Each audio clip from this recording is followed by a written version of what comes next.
सध्या महाराष्ट्राचे अर्थसंकल्पीय अधिवेशन सुरू आहे आणि ह्या अधिवेशनामध्ये राज्याचे मुख्यमंत्री आणि अर्थमंत्री देवेंद्र फडणवीस यांनी शेतकऱ्यांसाठी 2 लाखांपर्यंत कर्जमाफीची योजना जाहीर केलेली आहे। ह्या योजनेला पुण्यश्लोक अहिल्यादेवी होळकर शेतकरी कर्जमाफी योजना असे नाव देण्यात आलेले आहे। ह्या योजनेमध्ये काही महत्त्वाच्या गोष्टी आहेत, त्याबद्दल आपण माहिती घेऊ।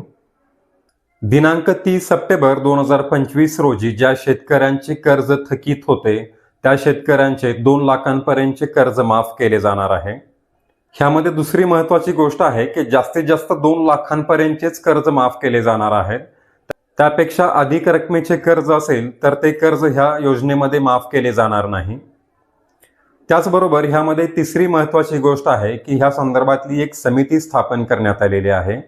ती समिती ह्या संपूर्ण विषयाचा अभ्यास करत आहे आणि ही समिती येत्या काही दिवसांमध्ये त्यांचा अहवाल सादर करणार आहे। समितीचा अहवाल आल्यानंतर ह्या संदर्भातले अजून काही नवीन निकष लावले जाऊ शकतात अशी शक्यता आहे।